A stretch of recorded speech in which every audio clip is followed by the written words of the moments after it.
নতুন সংবিধানের দাবি বাড়াবাড়ি মনে করে বিএনপি। যমুনা টেলিভিশনকে মির্জা ফখরুল ইসলাম আলমগীর বললেন, প্রয়োজনে সংসদে হতে পারে নতুন সংবিধান আমরা অ্যাকসেপ্ট করবো না, কারণ এই সংবিধানের সঙ্গে জড়িত আছে আমাদের স্বাধীনতা যুদ্ধ, মুক্তিযুদ্ধ, স্বাধীনতা সংগ্রাম। ভুল ত্রুটি যা হয়েছে এগুলোতে অ্যামেন্ডমেন্ট করাই যাবে। দেশের সার্বিক পরিস্থিতি নিয়ে বিএনপি, জামায়াত ও এনসিপির সাথে প্রধান উপদেষ্টার বৈঠক আজ। যথাসময়েই ভোট আবারও নিশ্চিত করেছে প্রেস উইং।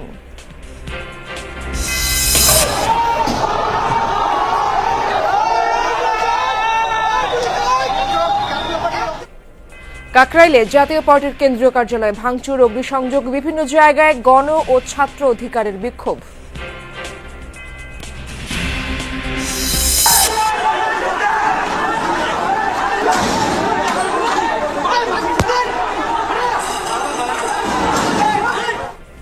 মধ্যরাতে চবি শিক্ষার্থীদের সাথে স্থানীয়দের সংঘর্ষ। এক ছাত্রীকে বাসার দারোয়ানের মারধরের অভিযোগ নিয়ে ছড়ায় উত্তেজনা, আহত অর্ধশতাধিক।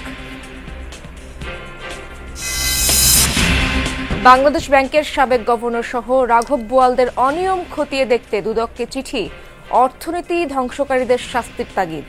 পুরোপুরি যারা এটার সঙ্গে যারা জড়িত তাদের সকলের বিরুদ্ধেই ব্যবস্থা নেওয়া উচিত। শুধু এককভাবে একটা পক্ষের বিরুদ্ধে নিয়ে তার থেকে আপনি খুব একটা ফলাফল পাবেন। এক বছর ধরে আত্মগোপনে যশোরের 185 জনপ্রতিনিধি। রোশানল থেকে মার্চতে কার্যালয়ে ফিরছেন না কেউ, ব্যাহত নাগরিক সেবা। সপ্তাহে একদিন আমার ইউনিয়ন পরিষদে প্রবেশ করেন, জনগণের জন্ম নিবন্ধন টোটাল যে কার্যক্রম স্তম্ভিত হয়ে যায়। একটা জনপ্রতিনিধি থাকার পরে যেভাবে জেলা জনগণ সেবা পাওয়ার কথা সেভাবে পাচ্ছে না।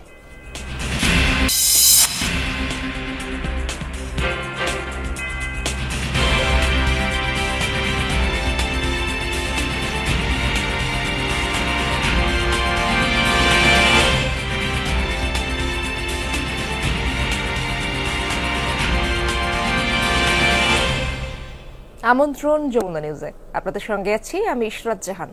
এতক্ষণ শিরোনামগুলো দেখছিলেন। কোনোভাবেই নতুন সংবিধান গ্রহণ করবে না বিএনপি, তবে নিশ্চয়তা দেয়া হবে জুলাই সনদের। মহাসচিব মির্জা ফখরুল ইসলাম আলমগীর বলেছেন, একটি পক্ষ নতুন সংবিধানের নামে বাড়াবাড়ি করছে। যেসব বিষয়ে ঐকমত্য হবে সেসব বাস্তবায়নে বাধা নেই উল্লেখ করে মির্জা ফখরুল বলেন, বাকি সব নির্ধারিত হবে পরবর্তী সংসদে।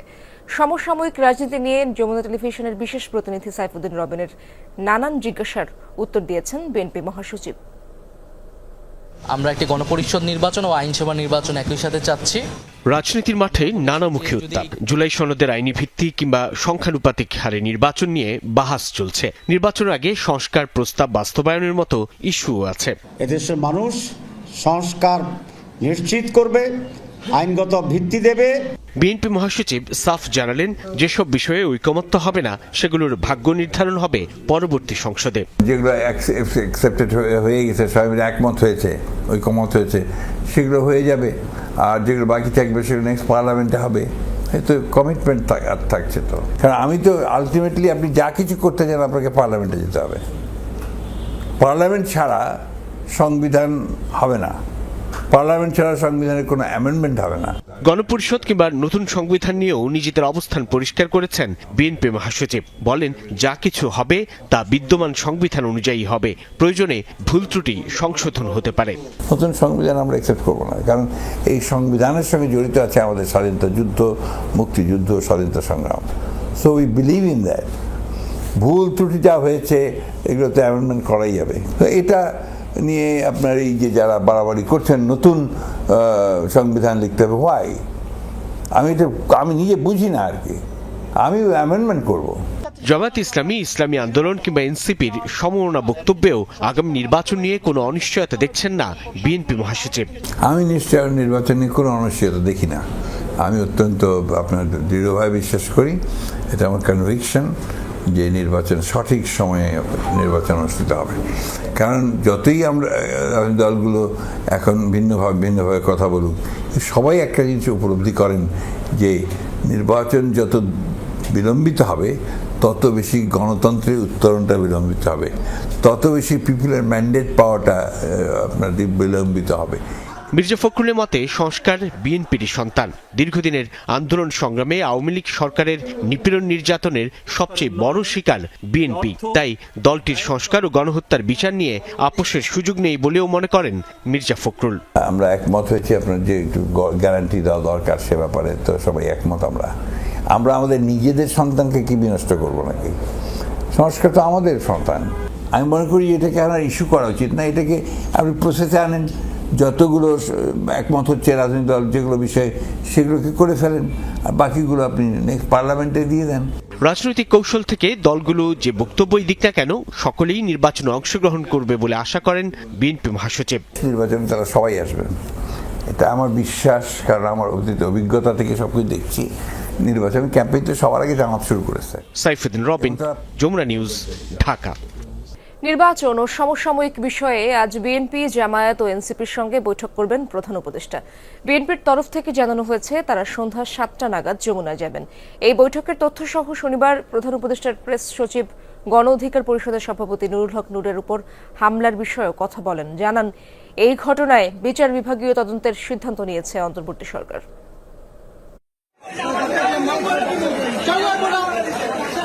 জাতীয় পার্টির কার্যালয়ের সামনে শুক্রবার হামলার শিকার হন গণ অধিকার পরিষদের সভাপতি নুরুল হক নূর। পুলিশ ও সেনা সদস্যদের মারধরের শিকার হন তিনি। ঢাকা মেডিকেলে চলছে তার চিকিৎসা। এই পরিস্থিতিতে প্রধান উপদেষ্টার সাথে জরুরি বৈঠকে বসেন কয়েকজন উপদেষ্টা সহ আইনশৃঙ্খলা বাহিনীর বিভিন্ন স্তরের কর্মকর্তারা। বৈঠক শেষে প্রধান উপদেষ্টার প্রেস সচিব জানান, নূরের উপর হামলার বিচার বিভাগীয় তদন্ত করবে সরকার। এই ঘটনায় জাতীয় পার্টির ভূমিকাও খতিয়ে দেখা হবে। এই ঘটনার উপরে একটি জুডিশিয়াল তদন্তের সিদ্ধান্ত হয়েছে এবং এই তদন্ত ইম্পার্শিয়াল জুডিশিয়াল তদন্তটা করবেন হচ্ছে একজন হাইকোর্টের জাস্টিসের নেতৃত্বে এই তদন্ত হবে। প্রেস সচিব জানান, রোববার সার্বিক পরিস্থিতি ও নির্বাচন বিষয়ে বিএনপি, জামায়াত ও এনসিপির সাথে বৈঠকে বসবেন প্রধান উপদেষ্টা। রাজনৈতিক দলের সাথে আমাদের চিফ অ্যাডভাইজার বসবেন। বর্তমান পরিস্থিতি এবং ইলেকশন নিয়ে আলাপ আলোচনা হবে। 3টার সময় বিএনপির সাথে মিটিং আছে, 4:30টায় জামাত এবং সন্ধ্যা 6টায় এনসিপি। এক প্রশ্নের জবাবে শফিকুল আলম বলেন, ফেব্রুয়ারির 15 তারিখের আগেই হবে নির্বাচন। এটা স্ট্রংলি আমরা বলছি, ইলেকশন ফেব্রুয়ারির প্রথমার্ধে হবে। এই কোনো শক্তি না এটা প্রতিহত করতে পারবে। ইলেকশন ঠিক ফেব্রুয়ারির 15 তারিখের আগে হবে, ফেব্রুয়ারির প্রথমার্ধে হবে। কোনো ধরনের কোনো কনস্পিরেসি এটাকে থামাতে পারবে না। এদিকে আহত নুরুল হক নূর ও তার পরিবারের সঙ্গে কথা বলেছেন প্রধান উপদেষ্টা ডক্টর মোহাম্মদ ইউনূস। তিনি উন্নত চিকিৎসা ও প্রয়োজনে আহতদের দেশের বাইরে পাঠানোর কথা জানান এবং অন্যান্য যারা ইনজুর হয়েছেন সবাইকে যেন বাংলাদেশের সর্বোচ্চ সবচেয়ে ভালো চিকিৎসা পান সেটা ইনশিওর করার উনি বলেছেন। মাইনুল মারুফ, যমুনা নিউজ, ঢাকা। গণ অধিকার পরিষদের সভাপতি নুরুল হক নূরের উপর হামলা আন্তর্জাতিক ষড়যন্ত্রের অংশ, এমন মন্তব্য করেছেন বিএনপির স্থায়ী কমিটির সদস্য ডক্টর এজএম জাহিদ হোসেন। শনিবার রাতে ঢাকা মেডিকেল কলেজ হাসপাতালে নূরকে দেখতে যান তিনি। এ সময় বলেন, একজন জাতীয় রাজনীতিকের ওপর যে হামলা হয়েছে তা প্রতিহিংসামূলক। ডক্টর জাহিদ আরও বলেন, 5ই আগস্টের পর প্রশাসনে যারা ঘাপটি মেরে বসেছিল তারাই এই কাজ করেছে। বিএনপি চেয়ারপারসন বেগম খালেদা জিয়া এবং ভারপ্রাপ্ত চেয়ারম্যান তারেক রহমান সার্বক্ষণিক নূরের শারীরিক খোঁজ খবর রাখছেন বলেও জানান তিনি। চিকিৎসকরা সবশেষ জানিয়েছেন, জ্ঞান ফিরলেও শঙ্কামুক্ত নন নূর। গঠন করা হয়েছে 6 সদস্যের মেডিকেল বোর্ড। শুক্রবার রাতের ওই হামলায় আহতদের সুচিকিৎসায় অন্তর্বর্তী সরকারকে সর্বোচ্চ ব্যবস্থা নেওয়ারও আহ্বান জানান বিএনপির এই নেতা। আশ্বাস দিয়েছে স্বৈরাচারের দোসররা এখনো যে ঘাপটি মেরে আছে, যেটা সবসময় বিএনপি সহ সকল রাজনৈতিক দল বলে আসছিল, তারা যেমন প্রশাসনে আছে, বিচারালয়ে আছে, আইন শৃঙ্খলা রক্ষার তারা যা আছে তার প্রমাণ রেখেছে গতকালকে। এবং এইটি একটি অশ্বিনী সংকেত বাংলাদেশের গণতন্ত্রকে সুদূর পরাহত করার দেশীয় এবং আন্তর্জাতিক চক্রান্তের অংশ। রাজধানীর কাকরাইলে জাতীয় পার্টির কেন্দ্রীয় কার্যালয়ে হামলা হয়েছে। শনিবার সন্ধ্যা নাগাদ হামলা চালায় একদল বিক্ষোভকারী। তারা ভবনটির নিচতলায় আগুন দেয়। পুলিশ পরিস্থিতি নিয়ন্ত্রণ করতে গেলে দুপক্ষের মধ্যে দফায় দফায় ধাওয়া পাল্টা ধাওয়া এবং ইট পাটকেল নিক্ষেপের ঘটনা ঘটে। এতে আহত হন বেশ কয়েকজন। জাতীয় পার্টির কাকরাইল কার্যালয় ঘিরে উত্তেজনা চলছে গত কয়েকদিন ধরে। শনিবার সন্ধ্যায় আবারও হামলার ঘটনা ঘটেছে।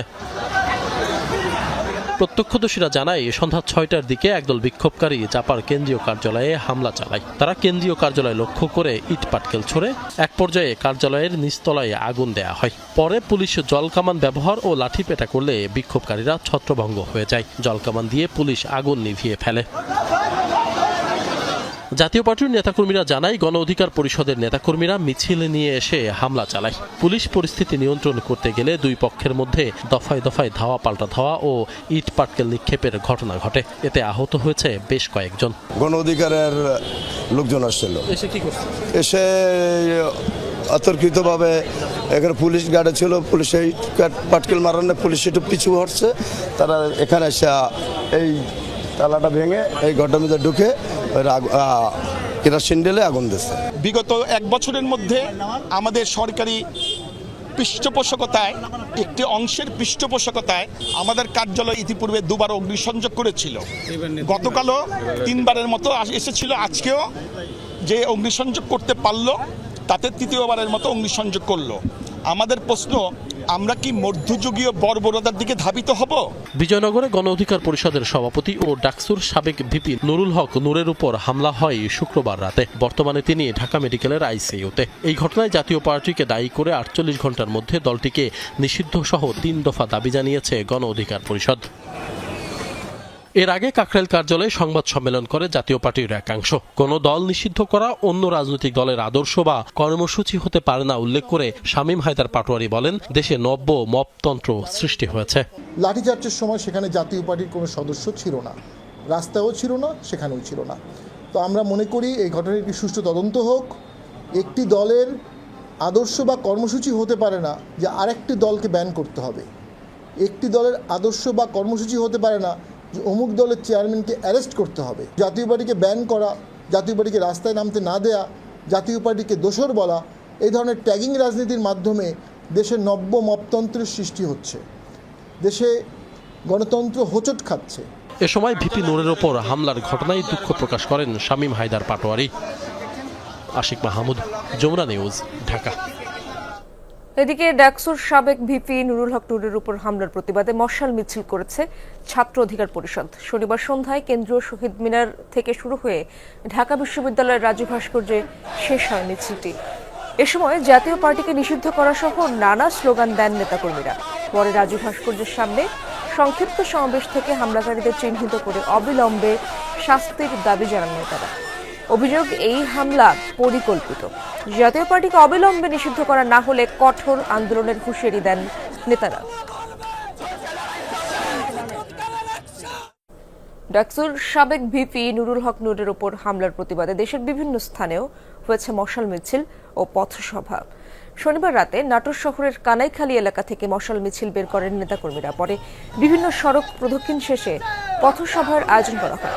এ সময় নুরুল হক নূরের উপর হামলার নিন্দা সহ জাতীয় পার্টিকে নিষিদ্ধের দাবি জানান বক্তারা। এদিকে হবিগঞ্জে মশাল মিছিল করেছে গণ অধিকার পরিষদের নেতাকর্মীরা। শনিবার সন্ধ্যায় শহরের শায়েস্তানগর ট্রাফিক পয়েন্ট থেকে মিছিল শুরু হয়ে কোর্ট মসজিদ এলাকায় শেষ হয়। পরে সড়ক অবরোধ করে বিক্ষোভ করেন নেতাকর্মীরা। এ সময় হামলাকারীদের দৃষ্টান্তমূলক শাস্তির দাবিতে বিভিন্ন স্লোগান দেন তারা। প্রায় আধ ঘন্টা পর অবরোধ তুলে নেওয়া হয়। মশাল মিছিল হয়েছে ঝিনাইদহেও। জেলার কেন্দ্রীয় শহীদ মিনার থেকে মিছিলটি বের করে জাতীয় নাগরিক পার্টি এনসিপির নেতাকর্মীরা পরে পায়রা চত্বরে তারা সংক্ষিপ্ত সমাবেশে মিলিত হন।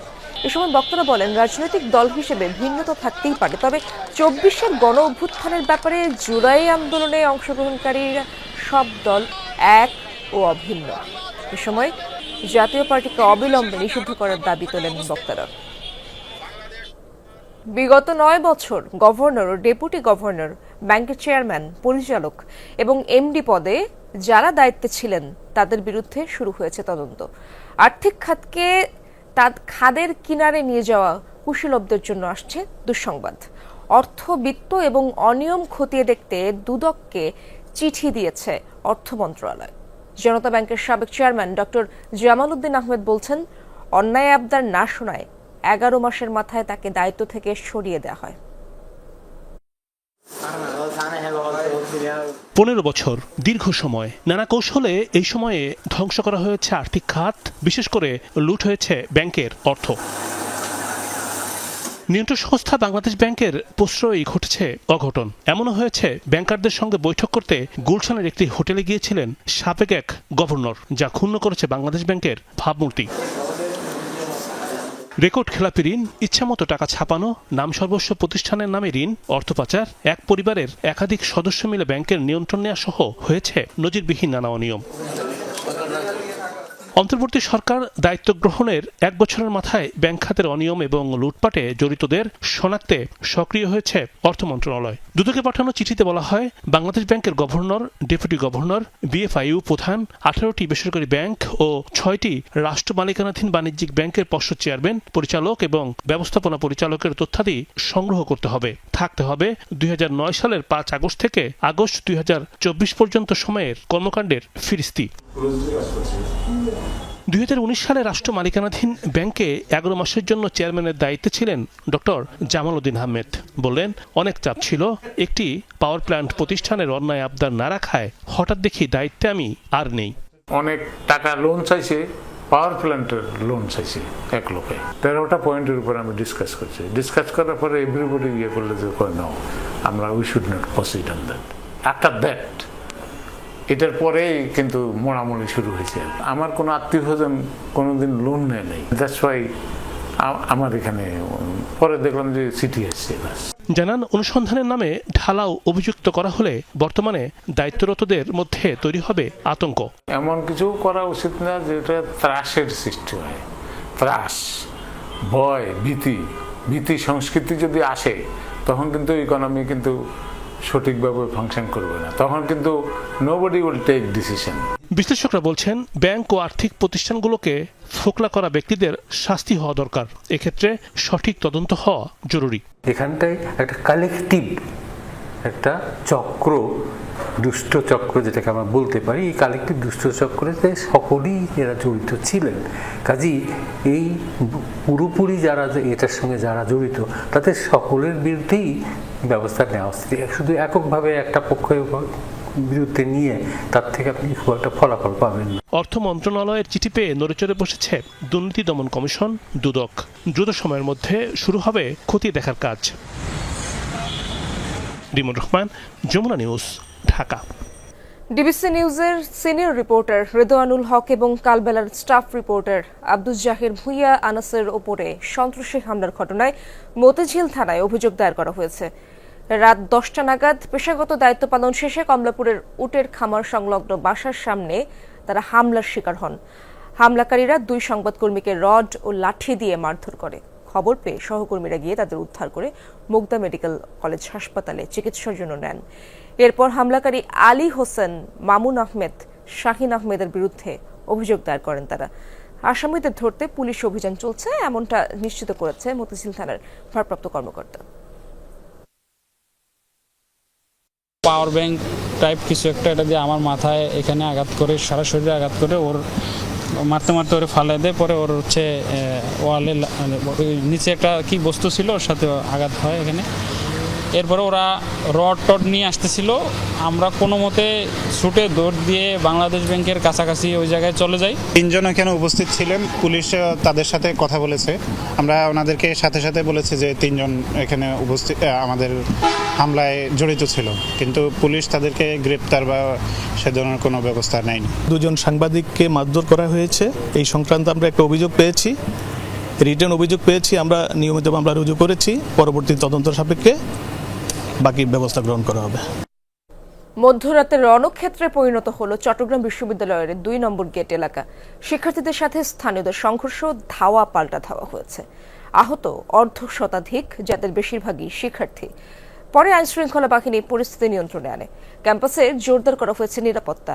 এক ছাত্রীকে বাসার দারোয়ানের মারধরের অভিযোগ থেকে ছড়ায় এই উত্তেজনা। শনিবার তখন মধ্যরাত, সংঘাত সহিংসতায় রণক্ষেত্র চট্টগ্রাম বিশ্ববিদ্যালয়ের 2 নম্বর গেট এলাকা। শিক্ষার্থীদের সাথে সংঘর্ষে জড়ায় স্থানীয়রা। প্রত্যক্ষদর্শীরা জানান ২ নম্বর গেট এলাকার একটি বাসায় ভাড়া থাকতেন দর্শন বিভাগের এক নারী শিক্ষার্থী। রাতে বাসায় ঢোকা নিয়ে দারোয়ানের সাথে তার বাগবিতণ্ডা ও মারধরের অভিযোগ ওঠে। বিষয়টি সহপাঠীদের জানান তিনি। তারপরই ছড়ায় উত্তেজনা। এলাকাবাসী মাইকে ঘোষণা দিয়ে জড়ো হন। লাঠিসোঁটা নিয়ে তারা হামলা চালায় শিক্ষার্থীদের উপর। প্রতিরোধ গড়ে তোলে শিক্ষার্থীরাও। চলে দুপক্ষের ধাওয়া পাল্টা ধাওয়া, ছোড়া হয় ইট পাটকেল। এভাবে বেশ কয়েক ঘন্টা চলে সংঘর্ষ। রাত ৩টার দিকে ঘটনাস্থলে যায় আইন শৃঙ্খলা বাহিনী। নিয়ন্ত্রণে আসে পরিস্থিতি। সংঘর্ষে অর্ধশতাধিক শিক্ষার্থী আহত হয়েছেন। তাদের মধ্যে অন্তত ২০ জনকে চট্টগ্রাম মেডিকেল কলেজ হাসপাতালে পাঠানো হয়। ওবায়দুর রহমান, যমুনা নিউজ। ১ বছর ধরে গা ঢাকা দিয়ে রয়েছেন যশোরের ১৮৫ জনপ্রতিনিধি। গণ অভ্যুত্থানের পর থেকেই তাদের দেখা মিলছে না। অভিযোগ, ক্ষমতায় থাকাকালীন উন্নয়নের নামে চালিয়েছেন লুটপাট। জনতার রোষানল থেকে বাঁচতে কেউ আর ফিরছেন না নিজ নিজ দপ্তরে। এতে ব্যাহত হচ্ছে নাগরিক সেবা, ভোগান্তি পোহাচ্ছে জনগণ। যশোর সদরের আরবপুর ইউনিয়নের সাবেক চেয়ারম্যান শাহরুল ইসলাম ছিলেন উপজেলা আওয়ামী লীগের সাধারণ সম্পাদকও। ক্ষমতার জোর এবং রাজনৈতিক প্রভাবের কারণে ২ বার ইউপি চেয়ারম্যান নির্বাচনে জয়ী হন। স্থানীয়দের অভিযোগ, জেলা আওয়ামী লীগের সাধারণ সম্পাদক শাহিন চাকলাদারের শূন্যজোরে থাকায় বেপরোয়া হয়ে ওঠেন শাহরুল। জনপ্রতিনিধি হবার পর এলাকায় গড়ে তোলেন ত্রাসের রাজত্ব। ৫ আগস্টের পর থেকেই আত্মগোপনে তিনি। প্রভাবশালী নেতা ছিলেন সে আওয়ামী লীগের এবং চেয়ারম্যান ছিলেন সে। লাঠিয়াল বাহিনী দিয়ে তার লোকজন অত্যাচার করেছে, নিবারণ করেছে। জনরোষের ভয়তেই আসে না উনি। ওনার হয়তো কিছু দোষ ত্রুটি আছে বা ছিল, সেই কারণে হয়তো পরিষদে আসেন না। শুধু শাহরুলই নন, আত্মগোপনে রয়েছেন জেলার ৪৪টি ইউনিয়নের পাশাপাশি ৮টি উপজেলা, পৌরসভা ও জেলা পরিষদের জনপ্রতিনিধি। ক্ষমতায় থাকাকালীন উন্নয়নের নামে লুটপাট করার অভিযোগ আছে তাদের বিরুদ্ধে। গণ অভ্যুত্থানের পর থেকেই গা ঢাকা দিয়েছেন সবাই। দীর্ঘদিন অনুপস্থিত এসব দপ্তরের নাগরিক সেবা চালু রাখতে প্রশাসক নিয়োগ দেয় সরকার। প্রশাসক নিয়োগ হয়েছে সে পালানোর পরে, কিন্তু একটা জনপ্রতিনিধি থাকার পরে যেভাবে জেলা জনগণ সেবা পাওয়ার কথা সেভাবে পাচ্ছে না। প্রশাসক হয়তোবা সপ্তাহে একদিন আমার ইউনিয়ন পরিষদে প্রবেশ করেন। জনগণের নাগরিক সনদপত্র, জনগণের মৃত্যু সনদপত্র, জনগণের জন্ম নিবন্ধন, টোটাল যে কার্যক্রম স্তম্ভিত হয়ে যায়। যদিও কম বিতর্কিত জনপ্রতিনিধিরা অভ্যুত্থান পরবর্তী সময়ে নিজ নিজ দপ্তরে ফেরার চেষ্টা করেছিলেন। ফ্যাসিস্ট আনিস চেয়ারম্যান এখনো এখানে থেকে গিয়েছিল। এখানকার যে সাধারণ জনগণ তারা একতাবদ্ধভাবে তাকে প্রতিহত করার জন্য তাকে ইউনিয়ন পরিষদ থেকে তাড়িয়ে দিয়েছে। আমাদের সাধারণ মানুষের সঙ্গে অনেক অত্যাচার নির্যাতন চালিয়েছে, যে কারণে মানুষ চাই এই ফ্যাসিস্ট আওয়ামী লীগের এই দোসর এই আনিস চেয়ারম্যান যাতে এখানে না থাকে।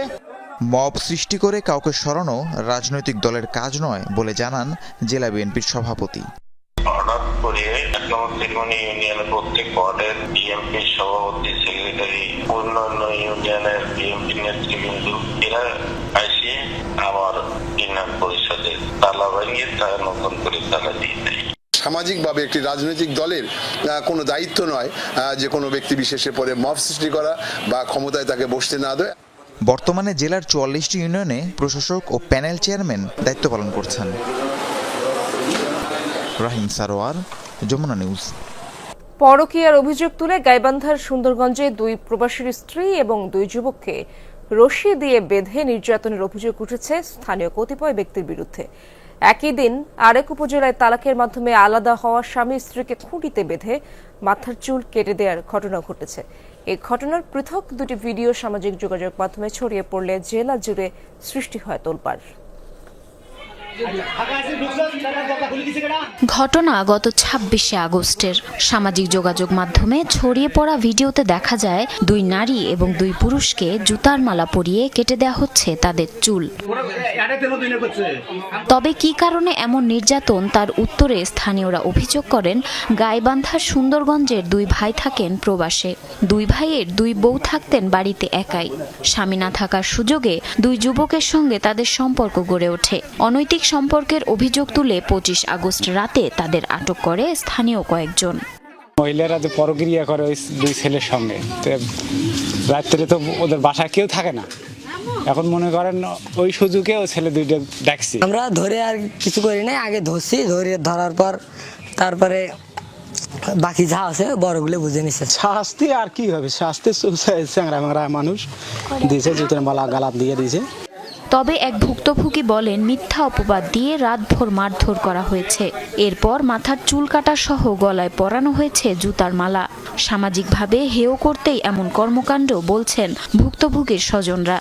ডাকছিলাম কি খাওয়া দাওয়া করে চলে যাবে, তাতে ওরা যায় হচ্ছে মানুষ মুখ দেখে কয়নি কি করবো, ষড়যন্ত্র করছে করি আমার মেয়ে হইলো আমরা ওখানে সংসারই করি খাবার দেন নাই, সেই মনে তো ওই যে মানুষ দিয়ে ধরাই দিয়ে চলনি অপবাদ করছে। চুল কাটি দিয়ে চাইলো, নারিয়ে করে দিল, এলে আমি কি করি স্যার, যারা জড়িত এদের আমরা বিচার চাই। এ ঘটনায় লিখিত অভিযোগের ভিত্তিতে জড়িতদের বিরুদ্ধে আইনগত ব্যবস্থা নেওয়ার আশ্বাস দিয়েছে পুলিশ। বিদেশির যারা বউ দুইজন তারাও বলতেছে আমাদের শারীরিক মানসিক ভাবে নির্যাতন, চুল কেটে দেওয়া হয়েছে, ছেলে দুইজনে বলতেছে। যদি তারা কোনো অভিযোগ এরকম থেকে থাকে হয় আমাদের কাছে দেবে বা বিজ্ঞ আদালতে দেবে, দিলে আমরা দেখবো। একই দিন নির্যাতনের পর চুল কেটে দেওয়ার ঘটনা ঘটে গোবিন্দগঞ্জের রাখালপুরুত সরকারপাড়া গ্রামেও। বউকে তালাক দেওয়ার পরও সম্পর্ক রাখার অভিযোগে স্বামীসহ ওই নারীকে মারধর ও চুল কেটে দেওয়ার অভিযোগ উঠেছে বর্তমান স্ত্রী শ্যালক সহ কয়েকজনের বিরুদ্ধে।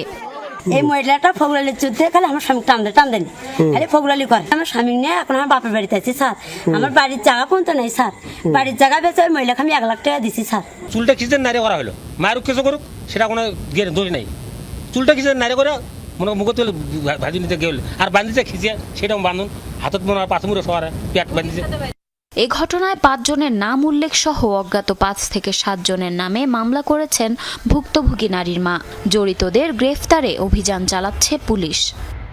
প্রকৃতপক্ষে ইয়া হলো কি ওই আগের ডিভোর্সা ওই স্বামী নিজে ধনী হয়েছে, তখন গ্রামের লোকজন ঠিক করেছে যে ওরা সংসার করলো না, তালাক হলো আর একটা বিয়ে দিল। তো আমাদের দাবরানিতে ওরা কেউ বসতে পারতেছে না, কারণ আমরা তো বলছি যে আমরা এখন অ্যারেস্ট করবো, যেহেতু মামলা হয়েছে। দুটি ঘটনার ভিডিও সামাজিক যোগাযোগ মাধ্যমে ছড়িয়ে পড়ায় জেলা জুড়ে তোলপাড় সৃষ্টি হয়েছে। সুষ্ঠু তদন্তের মাধ্যমে জড়িতদের শাস্তির দাবি এলাকাবাসীর। জারিন অর্নি, যমুনা নিউজ। 35 বছরের হোসেন আলী 25 বছর ধরেই শিকলবন্দি।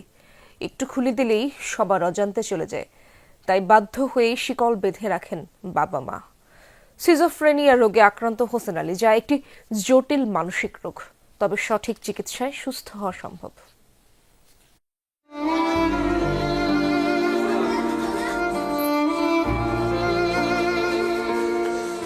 দুই যুগের বেশি সময় ধরে লোহার শেকলে বন্দী 35 বছর বয়সী হোসেন আলী। সাতক্ষীরার তালা উপজেলার সুখদেবপুর গ্রামের বাসিন্দা হোসেন মানসিক প্রতিবন্ধী হওয়ায় বাধ্য হয়েই শেকল দিয়ে তাকে বেঁধে রাখে পরিবার, তবে সবসময় পাশে থাকেন মা। জন্মের বছর 2 পর পরিবার বুঝতে পারে হোসেনের মানসিক ভারসাম্যহীনতার বিষয়টি, তবে অর্থভাবে হয়নি সুচিকিৎসা। 4 বছর পর একটা ওর মনে হয় হাঁটনি বারান্দায় যে খুঁটি, ওই খুঁটির সাথে দড়ি দিয়ে বান্ধা থাকে, যত ওই বড় হয় তত বোঝা যায় যে ও পাগল, কিছু ভালো মন্দ কথা কলেও বোঝে না। 3 ভাইয়ের মধ্যে সবার বড় হোসেন আলী। শেকল খুলে দিলে চলে যায় এদিক সেদিক, তাকে নিয়ে অসহায় দিনমজুর পরিবারটি। ছেড়ে দিলে অন্য জায়গায় চলে যায় যেখানে সেখানে, আমরা নাকি হাঁটতে চাই না বলে এইভাবে আমরা বেঁধে রাখি। বাইরের থেকে কোনো আজ পর্যন্ত কোনো সাহায্য পাইনি, ইতিপূর্বে অনেকেই দেখে গেছে কিন্তু সাহায্য রাত্রে বাড়ায়নি। সে থাকে মা আসবে বাড়ি আসবে কাজ কাম গুছাবে, তারপর ভাত পানি খাতে দেবে, যখন জটলে সেখন দিলে, যখন না জটলে সেখন দিলে না। হোসেনের পাশে দাঁড়ানোর আশ্বাস দিয়েছেন উপজেলা নির্বাহী কর্মকর্তা। চিকিৎসক বলছেন রোগটি জটিল হলেও সঠিক চিকিৎসায় সুস্থ করা সম্ভব। আমরা অবশ্যই তাকে হেল্প করব, আর্থিকভাবে সহযোগিতা করব, আর পারিবারিকভাবে যদি তাদের অন্য কোনো চাওয়া থাকে তো আমাদের সরকারিভাবে যে সুযোগ সুবিধাগুলো আছে দেওয়া যায়, আমার সর্বোচ্চ মানে সহযোগিতা থাকবে। আশা করা যায় উনি যদি সিজোফ্রেনিয়া আক্রান্ত হয়ে থাকে এবং প্রপারলি উনি ট্রিটমেন্টটা পেয়ে থাকেন 6 মাস থেকে 1 বছরের মতো, তো আশা করি আমরা চিকিৎসা বিজ্ঞানের ভাষ্যমতে ওনাকে সুস্থ করা সম্ভব। সহমর্মিতা নিয়ে হোসেন আলীর পাশে দাঁড়ানোর আহ্বান গ্রামবাসীর। আকরামুল ইসলাম, যমুনা নিউজ, সাতক্ষীরা। মাদারীপুরে সংযোগ সড়ক না থাকায় ৯৯ মিটার দীর্ঘ সেতুর সুফল থেকে বঞ্চিত কয়েক হাজার মানুষ। ২০২১ সালে মূল সেতু নির্মাণ কাজ শেষ হলেও ব্যক্তি মালিকানার জমি থাকায় অগ্রগতি নেই সংযোগ সড়কের। দ্রুত কাজ শুরু করে দুর্ভোগ কমানোর দাবি স্থানীয়দের। সংযোগ সড়ক না থাকায় সেতু দিয়ে এভাবেই ঝুঁকি নিয়ে চলছে মোটরসাইকেল। এই চিত্র মাদারীপুর সদর উপজেলার লক্ষ্মীগঞ্জ ইউনিয়নের। প্রায় ৭ কোটি টাকা ব্যয়ে ২০১৮ সালে কুমার নদের ওপর ৯৯ মিটার সেতু নির্মাণ করে এলজিইডি। পরবর্তীতে ২০২১ সালের জুন মাসে শেষ হয় মূল সেতুর নির্মাণ কাজ। দক্ষিণ পাশে সেতুর সংযোগ সড়ক থাকলেও উত্তর পাশ খালি। এতে সুফল থেকে বঞ্চিত হচ্ছেন পাঁচখোলা, রাস্তি, কালিকাপুর সহ অন্তত ৬টি ইউনিয়ন ও মাদারীপুর পৌরসভার একাংশের মানুষ। কোনো মতে একটু বৃষ্টি হইলেই আপনার রাস্তাটা ভাঙা যেতেছে। এদিকে আপনার প্রায় ৪-৫০০ পরিবার আছে, আমরা এদিকে ১০০ পরিবার আছি। এই যে আমাদের বাইক নিয়ে যাতায়াত করতে, এটা মানুষ হেঁটে যেতে পারে না। আমাদের উন্নয়নের জন্য ব্রিজ করছে, সেই ব্রিজ করে যদি আমাদের উন্নয়নই না হয় তাই ব্রিজের কি দরকার? প্রাথমিক পর্যায়ে স্থানীয়রা বালু দিয়ে যাতায়াতের ব্যবস্থা করলেও বৃষ্টিতে তৈরি হয়েছে বড় বড় গর্ত। এতে দুর্ভোগ বেড়েছে চলাচলকারীদের। জরুরি প্রয়োজনে জেলা সদরে যেতে ঘুরতে হয় অতিরিক্ত ৮ কিলোমিটার সড়ক। আজকে ৩ বছর ধরে একটার আলাদার কাজ করছে, কিন্তু ওই রাস্তাটার কোনো নিয়ন্ত্রণই করে না। কি দিনে হালাই দিল, একবার আনছিল খোয়া, পচা খোয়া দিকে পাবলিকে সরাই দিছে, এরপর এই জায়গায় আর হয় নাই। এলজিইডি বলছে সড়কের অংশে ব্যক্তি মালিকানা জমি থাকায় বাধে বিপত্তি, তবে দ্রুত সময়ের মধ্যে কাজ শুরুর আশ্বাস দেন তিনি।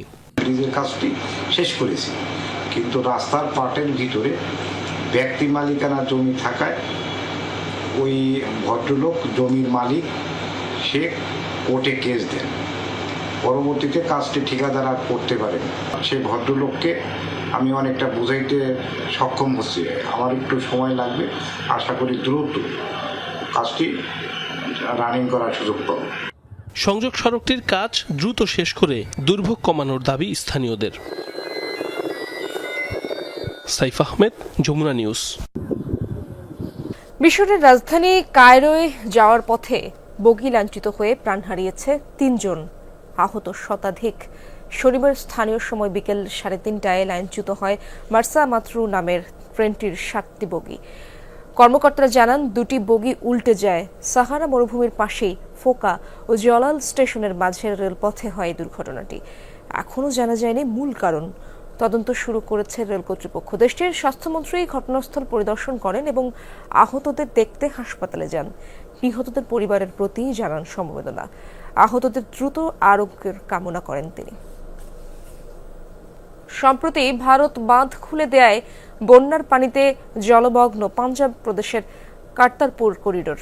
পানিতে তলিয়ে গেছে শিখ ধর্মাবলম্বীদের গুরুত্বপূর্ণ তীর্থস্থান।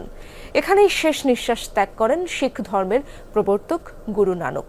সারা বছর ধর্মীয় আচার পার্বণে মুখর থাকলেও এবার বন্যায় বেহাল সাহিব গুরুদুয়ার। পাঞ্জাবের এই স্থানটিকে শিখ ধর্মাবলম্বীদের অন্যতম পবিত্র স্থান হিসেবে বিবেচনা করা হয়। পাকিস্তানের সাম্প্রতিক ইতিহাসের অন্যতম ভয়াবহ বন্যায় তলিয়ে গেছে গুরুদুয়ারা। সম্প্রতি ভারত বাঁধ খুলে দেওয়ায় বিপজ্জনকভাবে বৃদ্ধি পায় পাকিস্তানের রবি, চেনাব ও সুতলেজ নদীর পানি। বন্যায় তলিয়ে যায় প্রায় ২০০০ গ্রাম। বাদ যায়নি পাঞ্জাব প্রদেশের নরওয়াল জেলার পবিত্র এই ধর্মীয় স্থানটিও। বন্যার পানিতে সম্পূর্ণ তলিয়ে গেছে গুরুদুয়ারার নিচতলা। ভারতের অমৃতসরের স্বর্ণ মন্দিরের পরই শিখদের দ্বিতীয় সর্বোচ্চ গুরুত্বপূর্ণ ধর্মীয় স্থান এই গুরুদুয়ারা। এই স্থানেই সমাধিস্থ আছেন শিখ ধর্মের প্রতিষ্ঠাতা গুরু নানক দেব। এই কারতারপুরে জীবনের শেষ ১৮ বছর কাটিয়েছিলেন তিনি। এ কারণেই ভারত ও পাকিস্তানের শিখদের কাছে অত্যন্ত গুরুত্বপূর্ণ স্থানটি। গুরু নানকের ৫৫০তম জন্মবার্ষিকী উপলক্ষে ২০১৯ সালে একটি করিডোর চালু করেন পাকিস্তানের তৎকালীন প্রধানমন্ত্রী ইমরান খান। প্রায় ৪.৭ কিলোমিটার করিডোর দিয়ে ভিসা ছাড়াই গুরু নানকের সমাধি পরিদর্শনের সুযোগ পান ভারতের শিখ ধর্মাবলম্বীরা। তাই সারা বছরই দর্শনার্থীদের আনাগোনায় মুখর থাকে স্থানটি। পালিত হয় গান, কীর্তন সহ নানা ধর্মীয় আচার। ভারত হঠাৎ বাঁধের পানি ছেড়ে দেওয়ায় বন্যার পানিতে উপাসনালয়টিতে আটকা পড়েন অনেক তীর্থযাত্রী। তাদের উদ্ধারে নামে পাকিস্তানের জরুরি বিভাগের কর্মীরা। পাকিস্তান সেনাবাহিনী উদ্ধার কাজ পরিচালনা করছে। ডেপুটি কমিশনার আমার সাথেই আছেন। আমরা সকলে মিলে শিখ ভাইদের উদ্ধারের কাজ করছি। এর আগে সর্বশেষ 1980 সালে বন্যার পানিতে জলমগ্ন হয়েছিল এই কার্তারপুর সাহিব প্রাঙ্গণ। প্রাণপ্রতিম কুণ্ডু, যমুনা নিউজ। হঠাৎ কেন বিক্ষোভে উত্তাল ইন্দোনেশিয়া? এমপিদের বিপুল ভাতা প্রদানের জেরে ক্ষুব্ধ সাধারণ মানুষ। বেতনের বাইরে বাড়ি ভাড়ার জন্য পার্লামেন্ট সদস্যরা পাচ্ছেন বাড়তি $3,000 বেশি, যেখানে ইন্দোনেশিয়ার গড় আয় মাত্র $180। তার উপর রাজনীতিকদের বিরুদ্ধে রয়েছে ব্যাপক দুর্নীতির অভিযোগ। ইন্দোনেশিয়ার পার্লামেন্টের নিম্নকক্ষের সদস্য 580 জন। তাদের প্রত্যেকেই বেতনের বাইরে বাড়ি ভাড়া বাবদ বাড়তি ভাতা হিসেবে পান 5 কোটি ইন্দোনেশিয়ান রুপিয়া, যা বাংলাদেশি মুদ্রায় 3,70,000 টাকা। বর্তমান সরকার গত বছরের সেপ্টেম্বরে চালু করে বিতর্কিত এই ভাতা। সম্প্রতি স্থানীয় গণমাধ্যমে পার্লামেন্টের সদস্যদের বেতন নিয়ে প্রতিবেদন প্রকাশিত হলে ক্ষোভ ছড়ায় সাধারণ মানুষের মাঝে, যেখানে বলা হয় বেতন ও বাড়ি ভাড়া মিলিয়ে প্রতি মাসে মোট 100 মিলিয়ন রুপিয়া পান এমপিরা, মার্কিন মুদ্রায় যা $6,150। দক্ষিণ পূর্ব এশিয়ার সর্ববৃহৎ অর্থনীতির দেশ হলেও ইন্দোনেশিয়ার গড় আয় মাত্র $188। রাজধানী জাকার্তায় সর্বনিম্ন বেতন $330 হলেও প্রত্যন্ত এলাকাগুলোতে তা এর অর্ধেক। সেই হিসেবে জাকার্তার সর্বনিম্ন বেতনের প্রায় 10 গুণ বাড়ি ভাড়া ভাতা পান দেশটির এমপিরা। এমনিতে ইন্দোনেশিয়ার রাজনীতিবিদ ও প্রশাসনের বিরুদ্ধে রয়েছে লাগামহীন দুর্নীতির অভিযোগ। তার উপর এই বিপুল ভাতার জন্ম দিয়েছে ক্ষোভের। মূল্যস্ফীতি ও অতিরিক্ত ট্যাক্সের চাপেও দিশেহারা ইন্দোনেশিয়ার সাধারণ মানুষ, আর তাই বিভিন্ন সংগঠনের ডাকে সাড়া দিয়ে বিক্ষোভে নেমেছে ছাত্র জনতা। আমি সরকারের সব ট্যাক্স পরিশোধ করি, কিন্তু আমি জানি না আমার ট্যাক্সের অর্থ কার কাছে যাচ্ছে। হাউস অফ রিপ্রেজেন্টেটিভসে যত প্রতিনিধি রয়েছে তারা কেউই জনগণের কথা শোনেন না, যা আমাদের জন্য খুবই উদ্বেগজনক।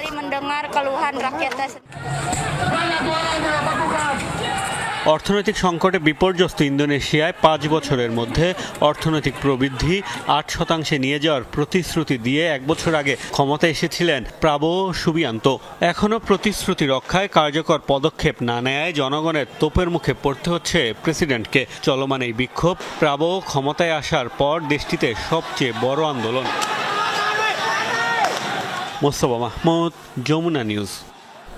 উঠেছে মার্কিন প্রেসিডেন্ট ডোনাল্ড ট্রাম্পের অতিরিক্ত স্বর্ণকৃতি নিয়ে জোর গুঞ্জন। সম্প্রতি প্রযুক্তি নির্মাণকারী প্রতিষ্ঠান অ্যাপলের পক্ষ থেকে প্রেসিডেন্টকে 24 ক্যারেটের নিখাদ স্বর্ণের বার উপহার দেওয়ায় শুরু হয় এই আলোচনা। উপহার হিসেবে তো বটেই, ওভাল অফিস, হোয়াইট হাউস, এমনকি নিজের ব্যক্তিগত বাসভবনও পুরোটাই সোনালী বর্ণে সাজিয়েছেন প্রেসিডেন্ট ট্রাম্প। সাবধানী হাতে বাক্স থেকে চকচকে স্বর্ণের একটি বার বের করছেন অ্যাপলের সিইও টিম কুক। একটু পেছনে তার চেয়েও চকচকে চোখে বারটির দিকে তাকিয়ে আছেন মার্কিন প্রেসিডেন্ট ডোনাল্ড ট্রাম্প। সম্প্রতি যুক্তরাষ্ট্রে আরও $1 বিলিয়ন বিনিয়োগের ঘোষণা দিতে ওভাল অফিসে আসেন কুক। তখনই অ্যাপলের লোগো বসানো একটি বাক্স থেকে দামি এ উপহার বের করে তুলে দেন ট্রাম্পের হাতে। এই ঘটনার পর থেকেই আবারও শুরু হয়েছে মার্কিন প্রেসিডেন্টের ভীষণ এ স্বর্ণপ্রীতি নিয়ে আলোচনা। আমি আপনাকে খাঁটি স্বর্ণের মূল্য বোঝাতে পারবো না। স্বর্ণের উপর কোনো কিছু হয় না। আমার সম্পর্কে ধারণা থাকলে এতদিন আপনার জানার কথা আমি স্বর্ণ কত পছন্দ করি। এটি 24 ক্যারেট স্বর্ণ দিয়ে তৈরি। আমি জানি এটি আসল ও খাঁটি স্বর্ণ। আমার দফতরে এটিরই কমতি ছিল। White house, oval office, Trump tower, এমনকি ব্যক্তিগত বাসভবন মার এ লাগো। প্রেসিডেন্টের দ্বিতীয় মেয়াদে ক্ষমতায় আসার পর সোনালী বর্ণে যেন ঢেকে গেছে সবগুলো জায়গা। এমনকি তাকে দেওয়া উপহারগুলো হয় বেশিরভাগ স্বর্ণ নির্মিত কিংবা সোনালী রঙের। শুধু উপহার হিসেবেই নয়, পছন্দ হলে সোনাদানা কেড়ে নেওয়ার রেকর্ডও রয়েছে প্রেসিডেন্টের। অভিযোগ উঠেছে গেল ফিফা বিশ্বকাপের স্বর্ণ নির্মিত আসল ট্রফিটিও নাকি প্রেসিডেন্টের দখলে। চূড়ান্ত আসর চলাকালীন সময় পকেটে পুরেছেন সোনার মেডেল। চলতি বছর ফিফা ক্লাব ফাইনালের ট্রফিটিও স্বর্ণের হওয়ায় তা নিয়ে নেন ট্রাম্প, যার ফলে বিজয়ী দল চেলসিকে দেওয়া হয় নকল ট্রফি। স্বর্ণের প্রতি এ মাত্রা অতিরিক্ত ভালোবাসার প্রভাব পড়েছে প্রেসিডেন্টের প্রশাসনিক কর্মকাণ্ডেও। ইসরায়েলের আকাশ প্রতিরক্ষা ব্যবস্থা আয়রন ডোমের আদলে পরিকল্পিত গোল্ডেন ডোম কিংবা $5 মিলিয়ন US গোল্ড কার্ড প্রস্তাবনাকেও ধরা হচ্ছে ভালোবাসার বহিঃপ্রকাশ হিসেবে। সাবরিনা নুসরাত, যমুনা নিউজ। দর্শক, এই ছিল যমুনা নিউজে এতক্ষণ যারা সঙ্গে ছিলেন সবাইকে ধন্যবাদ।